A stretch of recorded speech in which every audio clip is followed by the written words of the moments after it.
Thank you, Lee. Um, it's hard to give this talk because there are more people in this room that know more about this subject than I do, than I can shake a stick at. So I'm going to do my best to do this justice, but I am, like a lot of people in here, passionate about this project. And I want to thank Angela, who, don't forget, we have to swap the mic back and forth. Angela's here and make sure. We'll try to answer any questions we can. The first thing, and what I want to start with, is if you have volunteered out at Sweetwater, will you please stand up real quick? Let's give them a round of applause.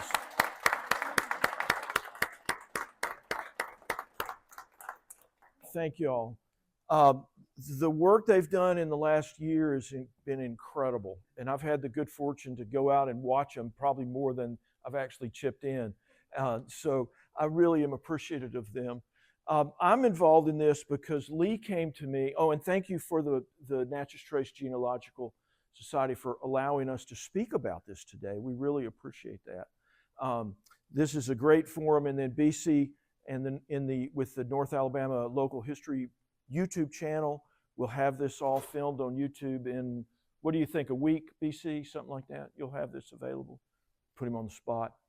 I'm a painter. I like to paint. I'm not a great painter, but people like my stuff, and so I paint.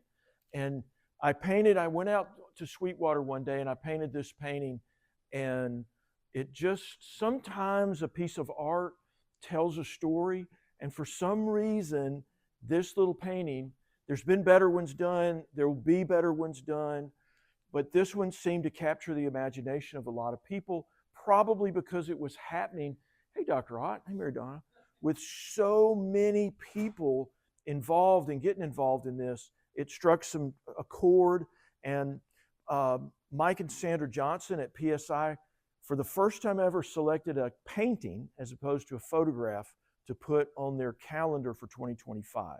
And I do have those calendars that are free up there. And so the story of what we're trying to do out there has gotten out quite a bit, okay? So this is an update on the importance and status of the preservation of the home. I'm going to turn this back and forth over to Angela as we go through this, but I'm going to zip through some slides. If you don't know some of the basic history, I'm going to go through some of the basic history with you. So and then the meat of it and why everybody's here is kind of an update on the status and what's going on out there. So it is worth saving a couple of bullet points. It was built by a very prominent early Alabamian. We'll talk about him in a minute. It's a significant example of federal-style plantation house architecture. Robert Gamble, the state historian, retired, reached to me this morning. This is how late this breaking news is. But he said, there's really very few of these left remaining in the state of Alabama. Mr. Gamble considers this very worthy of preservation, and that's a man that knows what he's talking about. Home to many enslaved persons. There's a big push for African-American genealogy right now, so there's a lot of interest in the records coming from there. It is a site of Civil War history, particularly importance with me and the Civil War Roundtable guys. Home to an Alabama governor, probably a governor who had the hardest job of any governor in the state immediately following the Civil War. Site of the Sweetwater Dairy.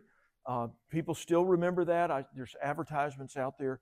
And in 1976, it was inducted onto the National Register of Historic Places. So there's a lot of meat on the bones to this place, not just an old house. If you don't know where it is, this is Florence Boulevard. Downtown Florence would be around here. You're coming out Florence Boulevard between Office Depot and Hobby Lobby. To access it, you literally drive behind a Chevron station. At some point in the past, somebody really messed us up in not giving us great access and preserving that. And as we think about what I'm talking about today, what Angela talks about today, we are those stewards right now that 40 years ago let a Chevron station go in at the entrance. Somebody made that decision. So what we do here today matters to 2 generations from now when they're trying to do something. So we're going to start with the people. The Braun or Brahan, multiple pronunciations, Pattons, the Whedons, Patterson, Minton, Fletcher, Johnson. As we develop more and more of these names, we're trying to get not just the owners, but the people whose families lived and worked there. There's a lot of names that are going to be fleshed out on this, and we'll load this information for people to research when they do their family trees. General John Brahan was the guy who initially bought the property and started the house. He lived from 1774 to 1834. He was what's known as a mover and a shaker in North Alabama at that period of time. From Virginia, he was in the War of 1812 with Andrew Jackson. He was a captain in the Natchez War in 1809 and was the principal contractor for Jackson's army in 1814. He was basically a land speculator, which is anybody of any substance, and that's what they did in this area because the Indians had been removed, and this was the Wild West. I talked to Tony Turnbow, a good friend of mine, and a very celebrated author. He was driving to speak at the Hermitage yesterday. Tony's next book is going to be on him and the controversy surrounding the murder or suicide of Meriwether Lewis on the Natchez Trace.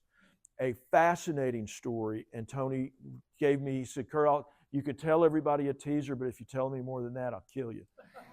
And he's a lawyer, and he knows people, so I'm not saying anything else. But Tony's a great writer. If you haven't read his Hardened to Hickory, it's a great book about the geopolitical battle that was going on between the Spanish and the English and the French and the Americans and the Indians and the different tribes in this period of time.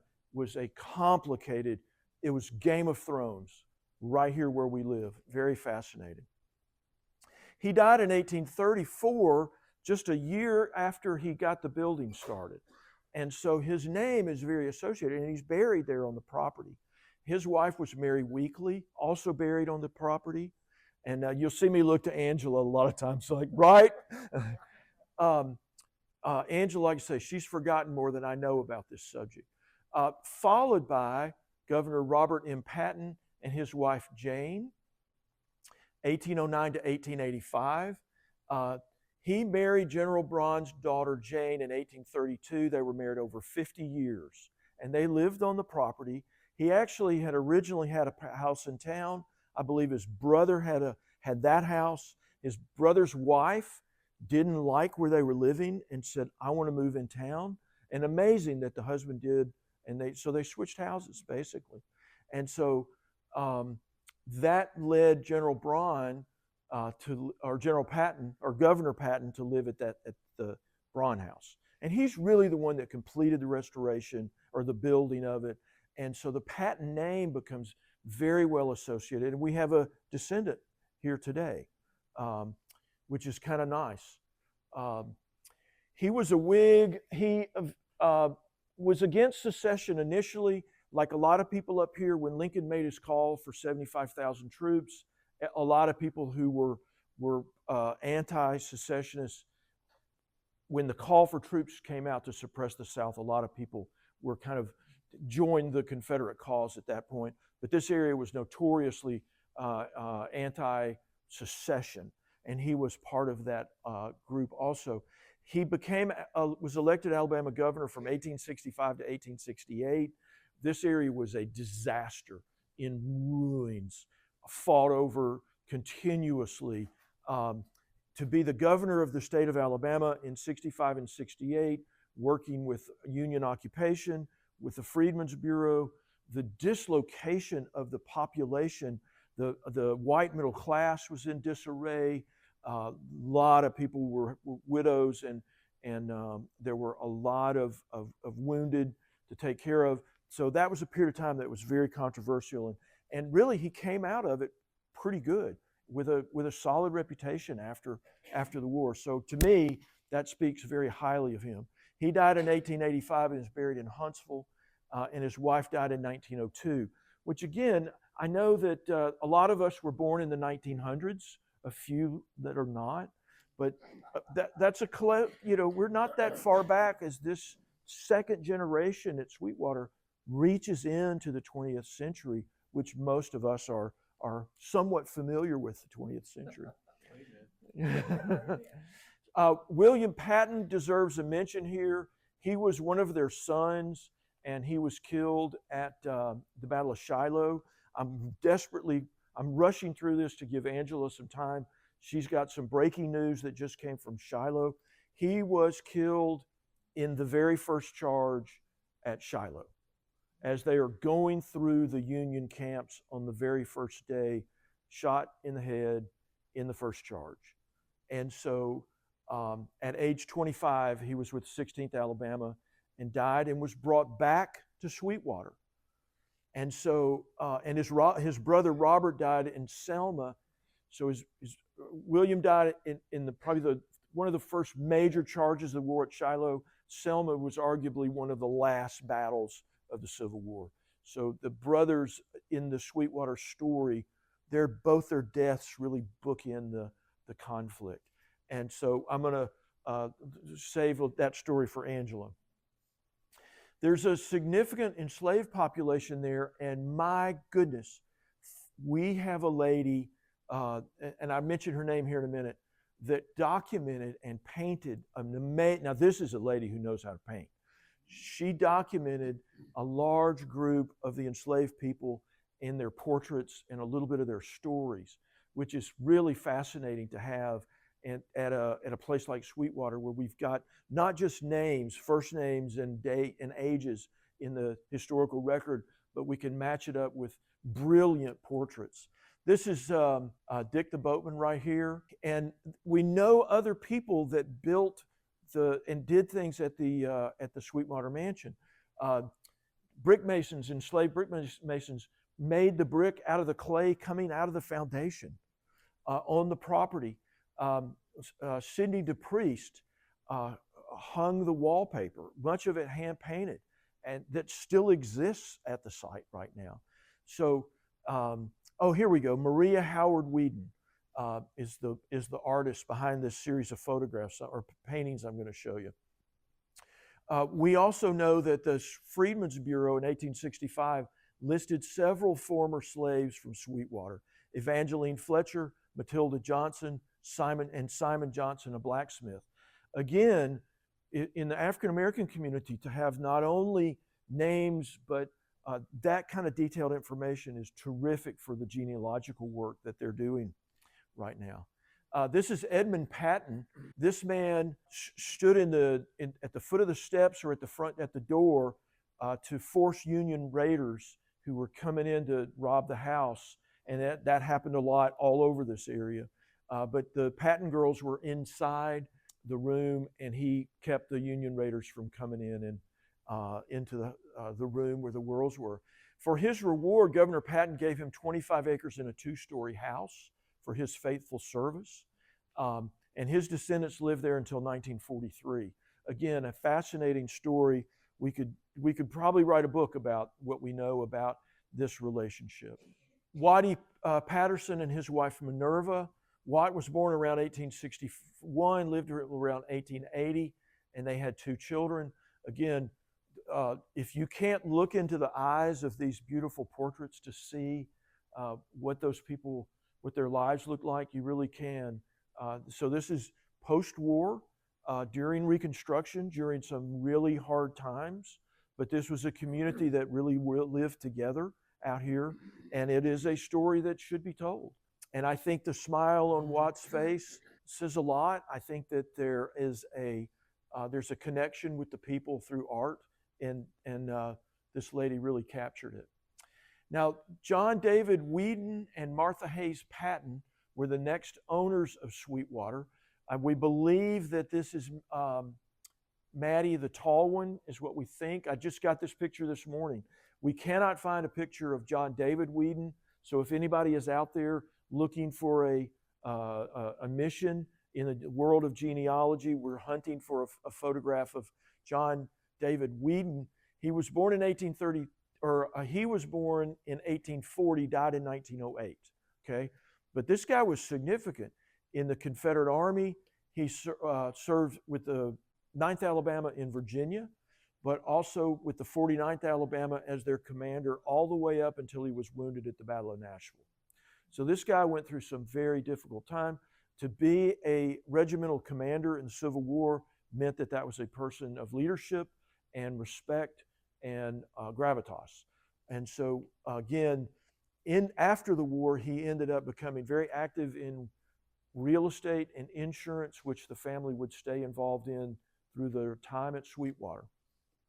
He was also a law professor at the University of Alabama, which was quite interesting. We looked at a picture as I was putting this presentation together of a man in the robes of a judge, but we determined that that was probably not him. The dates just don't work out, but that was quite interesting. And again, sometimes we have to compile all the data we have from a bunch of different sources. That's what we've tried to do here. He married in 1870 to the Patton's daughter, Maddie. And I thought this was interesting. In 1930, they were living in Manhattan, New York. So my assumption, you make assumptions from this when you do genealogical work. My assumption is they were probably doing pretty well financially by the 1930s. If you've gone to Manhattan, probably like today, that's a fairly expensive place to live. So it gives us some insight into their life at that time. And again, I think that would be something interesting to flesh out if anybody begins to work on a book about this family. Maddie died in 1933 in Athens and is buried in Athens. John Downing Whedon, the guy who the school is named after, and Jessie Overton Earthman, they were married in 1905. They had one child, Elizabeth Ann Whedon. John Downing was active in real estate and insurance, was a deacon at Florence Presbyterian Church. And in 1919, a couple of documents that we had, he sold his real estate and insurance business in 1919. He did die in 1960 and is buried at Greenview Cemetery next to his wife. Whedon School is named in his honor. During this period, you'll see the dairy, there's a broom factory, and it goes to show the 1930s were very hard on this community. And during that period, post-war or prior to World War II, like everybody else, those are times when you're struggling to make a living. Everybody, even if you're well-to-do in 1930, at the end of the kind of the roaring 20s, you still have to continue to make a living and feed the family. So it's interesting to see his business enterprises. Elizabeth Whedon Minton is the last owner in this family, and she sold the property in 1976. My understanding, she is buried in Hannibal, Missouri, and next to her husband, James Minton Sr. She was born in 1909, died in 1992, but she sold the property in 1976. So for 1834 to 1976, the property was in that family. As far as I know, I don't know that after adulthood she ever lived back on the property. No? Okay. That's kind of what I thought. I thought it was a great picture of her. I love the style of the times, Someday they will look at our pictures from the disco era and we will be mortified that that's the way we're seen. Or whatever, Now, this is a picture of a lady named Emma Letty Regan, who was the caretaker for the period from 1976 until her death in 2004. I have labeled this the Smithson-Jakes period, 76 to 23. They owned the property from the 1970s until it was sold to Barron Hospitality in 2023. The tax records I was looking at last week kind of list the ownership. It went through several different trusts. There was a lot of movement of the property. But Miss Letty, as people knew her, I believe I've got that correct. A lot of people I still see that knew her and had really great things to say about her. And then I noticed there are a couple of blogs out there from 2004 with different organizations trying to get the ball rolling. as a community, it's private property. And there's just not a lot you can do with private property. But beginning around mid-range of this period, people begin to recognize, hey, this is a real historic gem, and it's being let go, and perhaps we should try to save this. But it's private property. There's only so much you can do, and it's private property. You can ask to sell it for whatever you want to ask to sell it for. You can value it and take loans out on it for whatever. So there's just a lot of turmoil in this time, and unfortunately the property bears the scars of that. I think is a nice way to phrase this.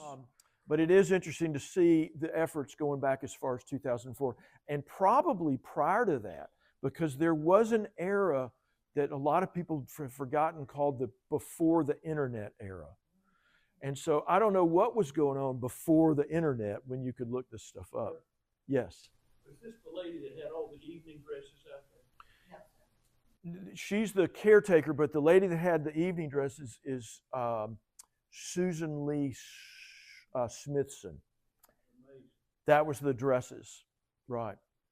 And a lot of people, had anybody seen those? Had anybody gone through the house and seen the dresses? Yeah. I saw her gun. Saw her gun. You saw her gun. And there's a couple of people in here that know people that have been shot by her. Bird shot in the fanny.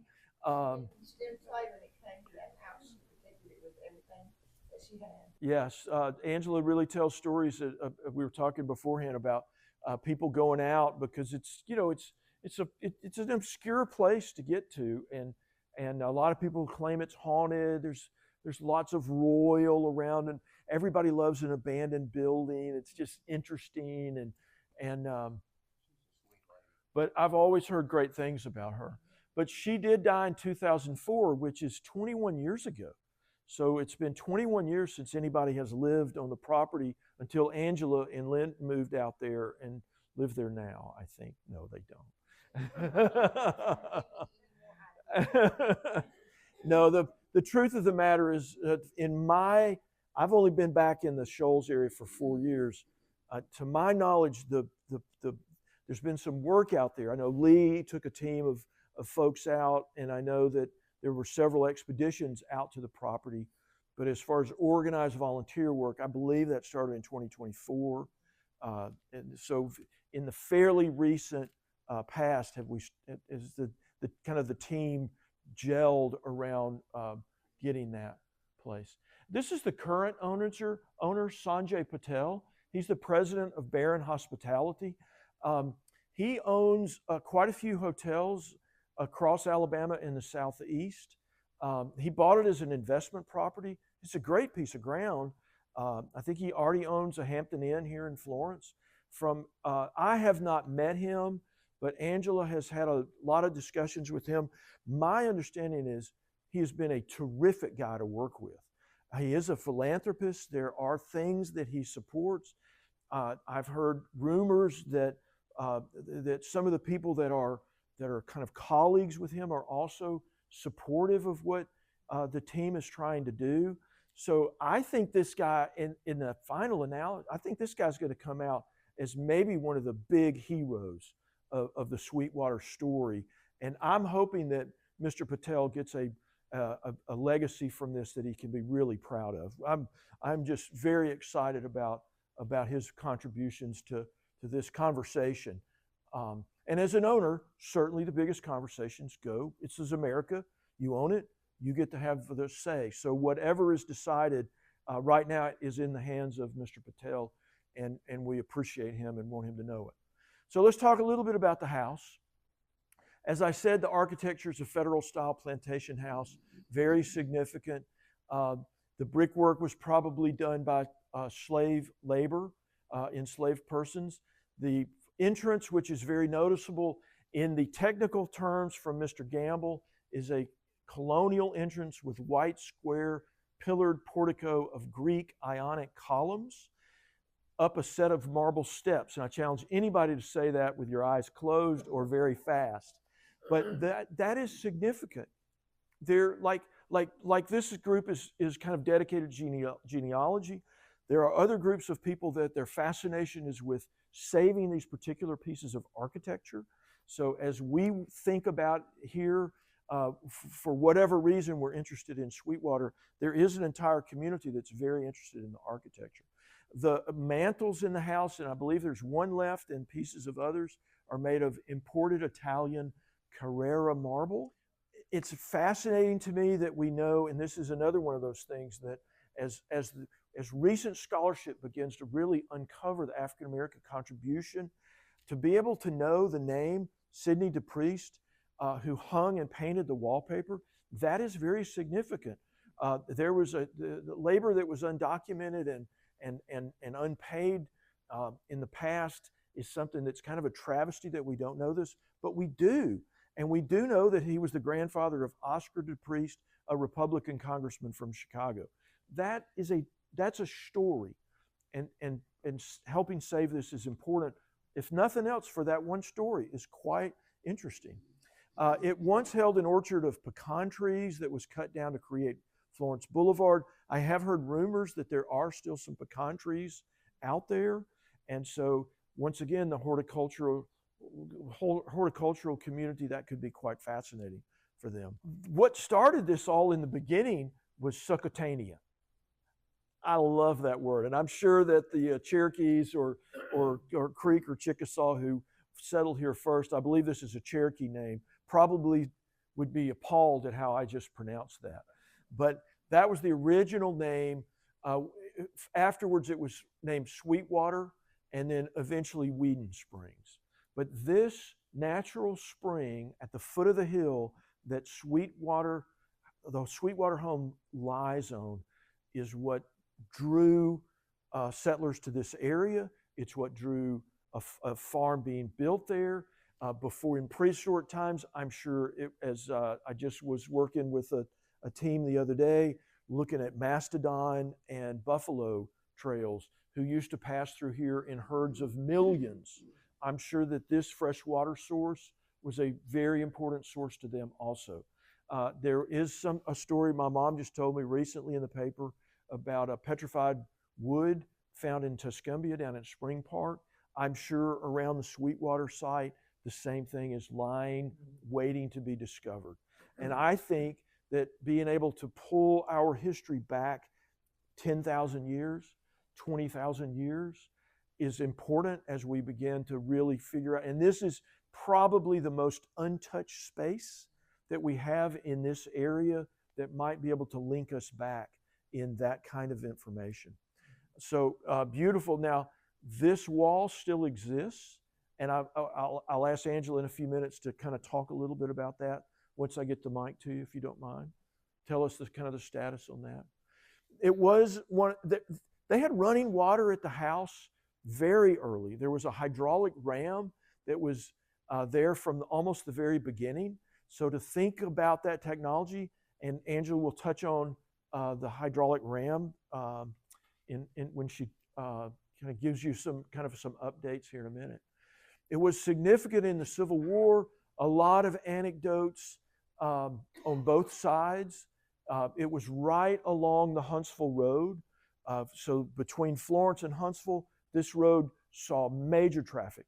The next painting I'm doing is the 1864 battle at Shoal Creek, just east of this location. So that'll be the next presentation I'll probably do in this room as I roll out the Shoal Creek painting. But troops walked, they fought their way past it back and forth. They marched past it on the way to victories and defeats. They sheltered soldiers here. There was a smallpox outbreak that soldiers were there, and they had to burn cabins after they either recovered or died. We don't know what kind of troops or soldiers are buried on this piece of ground. There's a lot of information still to be discovered. And this group of guys sitting on the front row they're just the guys to do it. They're part of the Civil War Roundtable, and these are the kind of pieces of information we're looking for. We also know that Henry Patton, who was on Judge Posey's plantation next door, was harassed by Confederate troops, left the area, went to Athens, and joined with the Tennessee Cavalry. I couldn't find him in the official records, but I found a notice of this, but we think he probably was. There was a lot. Most Union regiments had what's the word I'm looking for? A group of ex-slaves that took care of things and did things, took care of the horses, things like that. Camp servants, that's what I'm looking for, camp servants on both sides. I think that's interesting because my second book is about the United States colored troops based on Peggy Towns' amazing research from over in Athens. And to think that some of those USCT troops in those regiments that were recruited across North Alabama probably came from the Patton property is very interesting. And I think we'll find more information as we go on that. But basically, and there was a scandalous story about General Gideon Pillow, a Confederate general, had a little bit too much to drink and fell in the pool and broke his arm. So that's another story and the fountain is still there. So it's kind of interesting to see, as you go to that site, to see that and know that story that has come down. We had a broom factory there in 1894 at the Patton home place. An ex-Union soldier. I live in the home of an ex-Union soldier who came back down, the Negley house. This guy, Walter Clark Maston, lived on the property for a long time and had a broom factory there on the property. Sweetwater Dairy. Does anybody remember the Sweetwater Dairy? Anybody? Okay. It was there in the mid-1930s. And what I love about it is that there was a movement in England at one point to build follies. What follies were fake ruins, Roman ruins or classical Greek ruins, and they would plant gardens around these follies. Well, at Sweetwater, if you go through there, the remains of this dairy are exactly what they used to build in their formal gardens in England. The ruins around this would just be incredibly, if we could get the community interested in doing a botanical garden or something like that, the stone pathways out there, the ruins of the dairy, the beauty of the house, the plants that are still there that have been growing for 150 years. It's really fascinating. But I mentioned the dairy because that's a fascinating spot there. The Wheaton School is still in existence today. Anybody go to the Wheaton School growing up? Their kids still there today. In 1871, 25 acres were donated to Edmund Patton.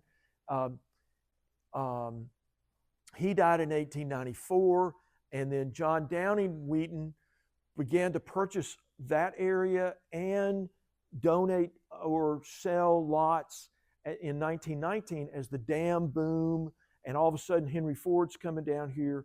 This became a land speculation area, and he designed a project around basically a subdivision, as it were. And the Wheaton School came in kind of around that time frame. It was the existing school was constructed in 1954 to 55, and Lee and the team of historians believe that there's a slave cemetery that either was on that property or may still be there. But that is, again, very significant ground, and there actually are several projects afoot to try to find and document those. It was there at one point, but it got bulldozed off when they were building the school in the 1950s, we think.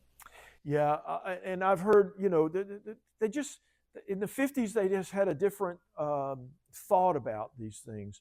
I've heard of Indian mounds that were on private property that had just been bulldozed. Progress is the American way. But I think in the 2025s, we're beginning to recognize that those are things worth saving. B.C. Clemens in the back, who's filming this, has got a drone, so that gives us some amazing drone footage. Isn't that a great picture? Oh, yeah. So here's Florence Boulevard. Here's the property. There's a Chinese restaurant right here. Yeah. And the cemetery right here. Am I right in that, Angela? And so there's a ravine, and the dairy is back in here. back down this way? Yeah, it's right. You can see it through the remains from the house. From the house, yeah. Isn't that a great shot, though? There's the driveway. So the sad part for me is right here's the Chevron station, just right outside the gate. I think it's this used to be a type of property that they put postcards of, and now, but it looks a lot different from this. Doesn't look like that now. This is pre. This is post. Is all this gone now, Angela? Yes. All the side porch is gone. All the side porch is gone. Yeah. Right there at that door. At that door? Picture of her leaning on the handrails that Yeah. used to come down, and she's leaning over posing. She was something else. Yeah. So here's what it was in the 28. Yep. And then this is when they found it. Yep. Just filled with rubbish. It was really sad. This is just a quick shot. Angela and the Sweetwater Place Foundation got their nonprofit status in September of 2024. And so this is an organization that means business. This is a group. I've been out there a bunch of times, and I mean, these are people that are working hard. I was out there the day that they discovered the brick underneath. That was a very exciting day. I was out there with BC and a couple other people on the day. Chloe was out there the day we found a statue, and just the head of the statue rolled out into the backyard. And these guys have hundreds of these stories as they have cleaned the rubble out and gotten it back to a position where it really looks beautiful. You can see in this picture how all that trash has been cleaned out. Angela's given somebody a tour at that point. It looks really, I got to say, it looks amazing. And then there's just a tremendous amount of work that's been done out there. It's been said that at its best, preservation engaged the past in a conversation with the present over a mutual concern for the future. I think that's a great quote for this. I think this is a project that really, to me, I believe Saving Sweetwater is a test of Florence's resolve as a community to preserve the past for future generations. I got involved in this project after a painting I did at Gravelly Springs, where we found the remains of the Houston plantation that was nothing more than a rubble of burned bricks that nobody had been to in 70 years. And the next weekend, I walked onto the Sweetwater property and saw what a team of volunteers could do to prevent that from happening. And that has been a long journey that they deserve a lot of credit for. I have a lot of people to thank, but I'm going to get Angela up, trade the mic. I may not need the mic. Here we go. And so we've got about 20 minutes left. Okay. And Nancy, did you have a question? This may seem out of the loop, but can we go back to the portraits of the enslaved persons in a time frame, and with the artist, how did she find herself? Well, from what I've gathered from family and my research, she would spend her summers at the house. She lived in Huntsville, but she would, because of the natural spring, they believed it had medicinal purposes, just like Bailey Springs did. I mean, I have documents that's my favorite saying. My grandson makes fun of me because I say it all the time, but it shows that she was very nearsighted. She was only about this tall. She was a little bitty, about 4 foot. You remember? 4'6", we believe. And she was an amazing woman, but she couldn't see them. So I have the books of hers, all 3 books. And in the books, she talks about, she couldn't see them. She would get really close to them and she would touch them. And they would talk to her and she would ask them questions. And by doing that, the brush that she used to paint and draw these had 3 hairs in it. That was it. That's all she ever used. She was an amazing woman. Maria Howard Whedon. The Wheaton home is preserved and open. Yes. And if you go up there, you can see her. There's a little cardboard of her, and she's a little bitty thing. And to do what she did just tells me if you keep fighting and keep doing what you want to do, you can do it. She's a fairly well-known artist. Yes. So if you Google her, Yeah. And now a lot of times, and Lee will tell you too, she went by Howard. A lot of people thought it was a man, but it was not. It was a woman. It was Maria Howard Wheaton. That's her name right there. Yes. Y'all can ask me, and I'm better at explaining it to you. If you ask me, I want to know what you want to know specifically. But first thing I want to do, I want to make an announcement that thanks to two very good friends sitting right over there, we were invited to come to Shiloh National Park. And I may get emotional, so don't pay me no mind. They know how I am. We went up there. I had a copy of a letter that was written by Alex Coffey. And Alex Coffey and Billy Patton were very good friends. They grew up together. They did a lot of things together. So, and they were in the 16th Alabama. Well, the story goes that Billy here was very hot-headed. He was Irishman, redhead. He was a pistol ball. So he stayed as second lieutenant, and Alex Coffey was made the captain. Well, when we went up there, it was so amazing because I wasn't expecting it. These ladies had called, made an appointment.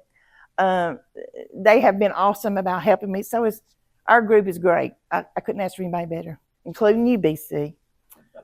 And so I walk in, we start talking, looking at the battlefield, and all of a sudden there's three gentlemen there saying, "Is this the Patton letter?" That meant more to me than I could ever tell you. But they wanted a copy of it, so I left a copy. And they told me, during that time, they have a lot of stuff up there as far as the Yankee, Federal, Union sides, but they don't have a lot of day-by-day Confederate. They just didn't have it.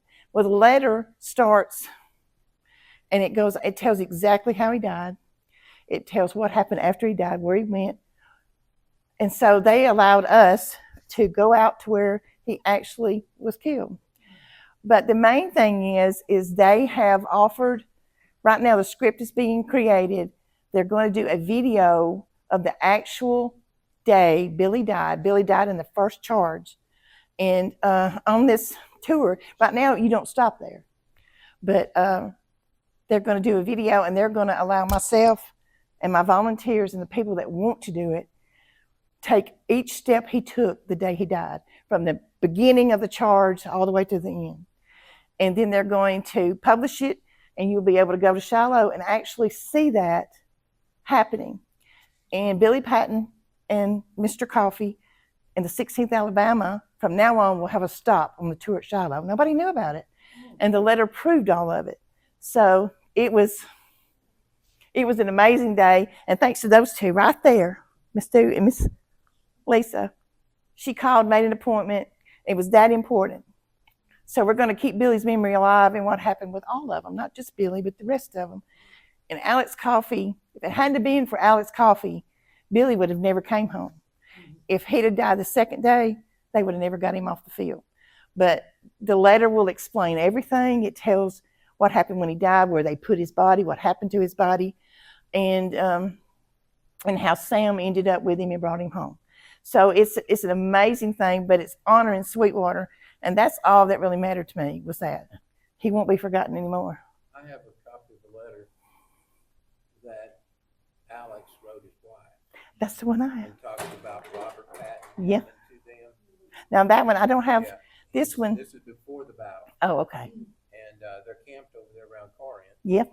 And he's talking about Robert Patton coming, that he was having to flee from his home. Yep. And to come. And so that might be interesting. Yeah, I would love to have a copy of that. Anything that can help me protect this place, that's all that matters to me. And anybody that knows me knows that. And I'm very protective. Right now I'm standing here talking to you people, and there is a 5th great granddaughter sitting right there of Mr. Patton. Her name is Connie Grunge. She's right here. And she is a 5th great granddaughter of Mr. Patton. And so this, I know, means a lot to her, because nothing's been done with the place, in so long. But The book I'm writing right now has got a lot about him in it. great. There's one thing I want to say. There's one son that we haven't mentioned. His name was John Braun Patton. Now, he was also injured in the Civil War between Franklin and Nashville. We're still working on that part. And he's kind of not ever really mentioned. They called him Big Uncle. And I know a certain woman in here that really cares about him, and it's her mission to find out about him. So we're working on that, and just trying to put everything together. I wasn't going to say anything, but I think I should. I think it's fair to everybody to know that I am in conversations with the owner, and he has agreed to donate the property, all of it, to our foundation. So within a short period of time, thank you. Within a short period of time, this has been something we've been working on for a while, and he wants to donate it.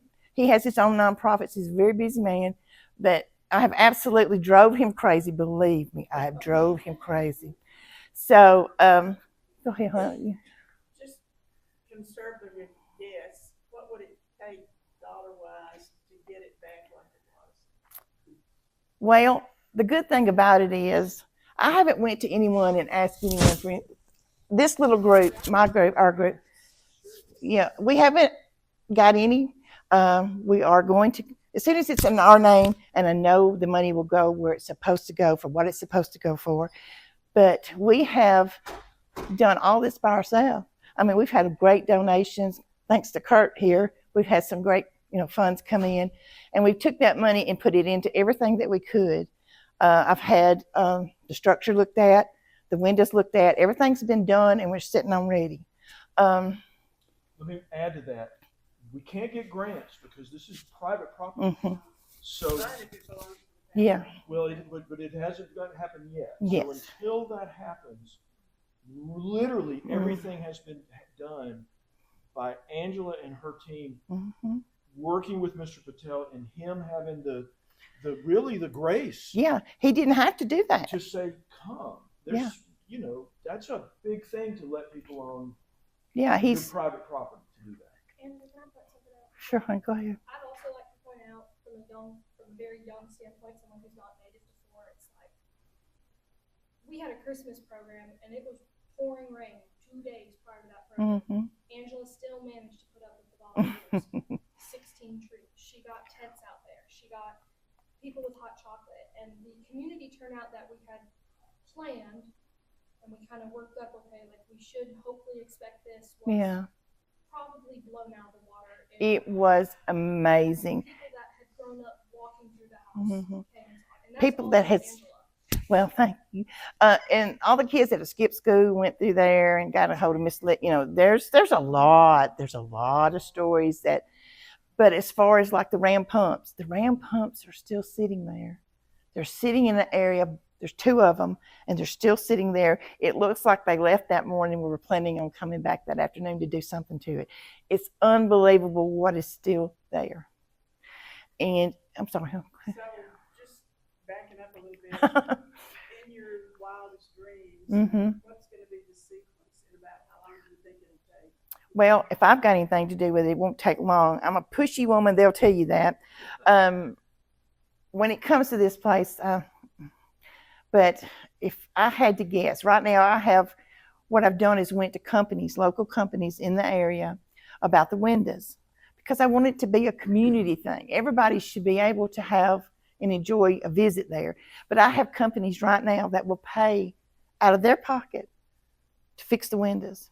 I don't have to do anything except get somebody over there to do it. We've got people that want to help replace anything and repair anything, and I want to make sure that I do it period-wise.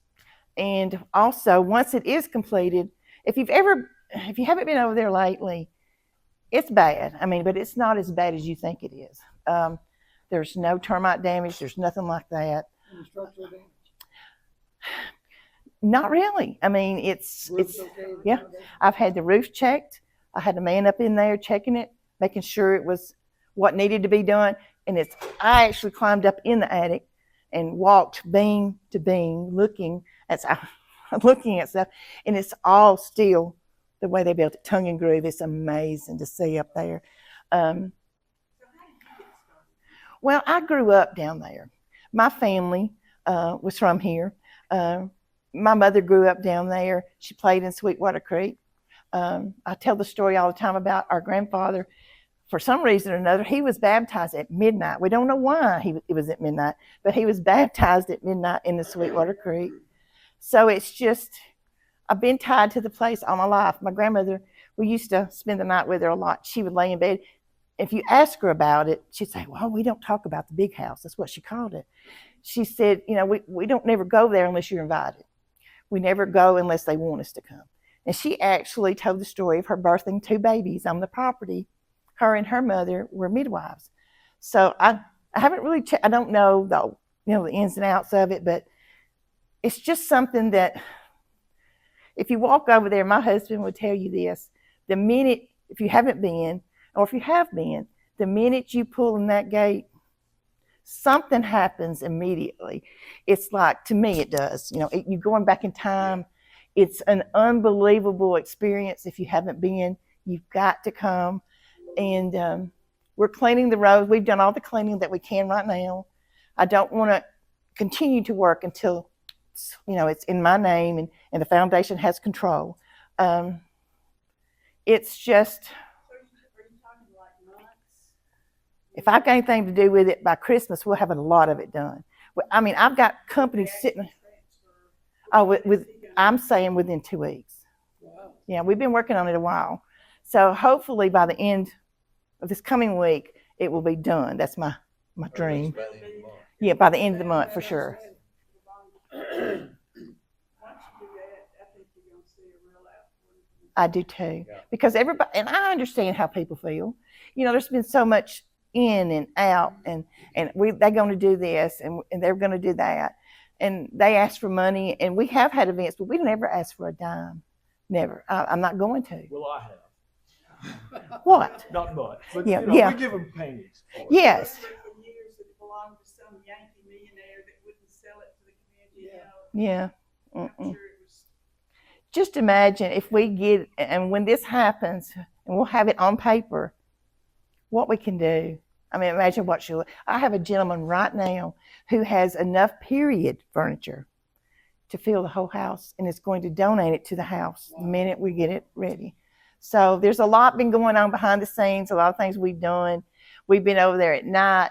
The Florence Police Department have been absolutely unbelievable. They go over there, they keep all the trespassers off. Mr. Patel gave me permission to trespass anybody that comes on the property.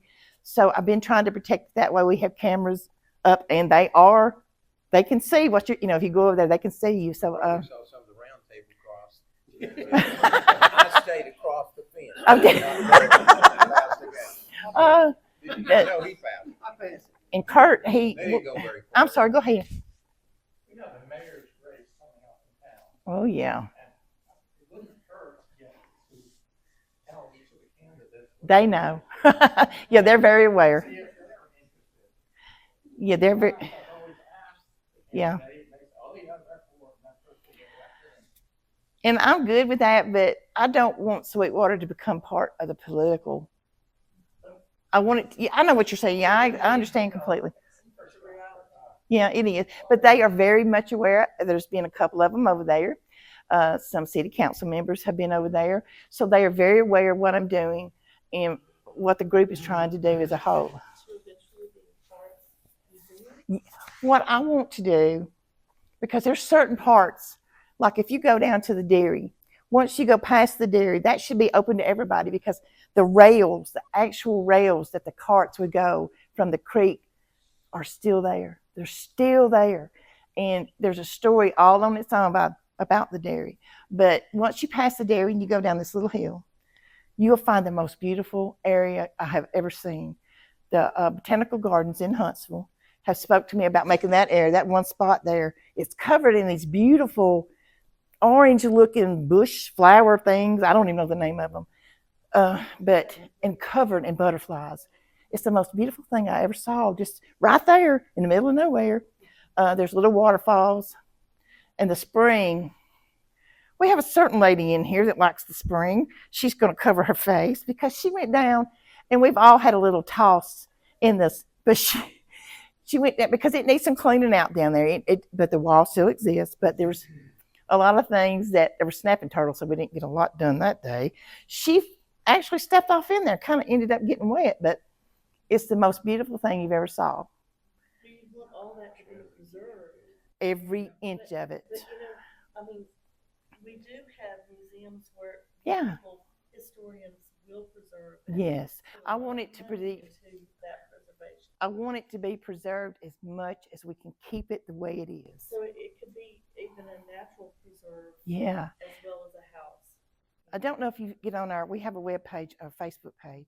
Every morning, my cameras go off because we're talking 30, 40. I mean, it goes on and on and on, deer. You get them now. Are you getting them now? And that's their sanctuary. They're safe there. I've got a friend of mine down at the Round Table of Birmingham, and they're supporting the Confederate Soldiers Home down near Clanton. Yeah. And it was turned over like that. It was private. It was turned over to an organization. Well, they found out that there are millions of dollars still left over from the bicentennial fund Yep. that they went through and got money from that from grants that were never appropriate. I've had a lot of people approach us about the funds and stuff. And the only reason I'm holding off on it is I want to make sure that it belongs. Make sure it's turned over to trust. I don't want us to do any more work because we've got a lot of blood, sweat, and tears over there. We've done so much.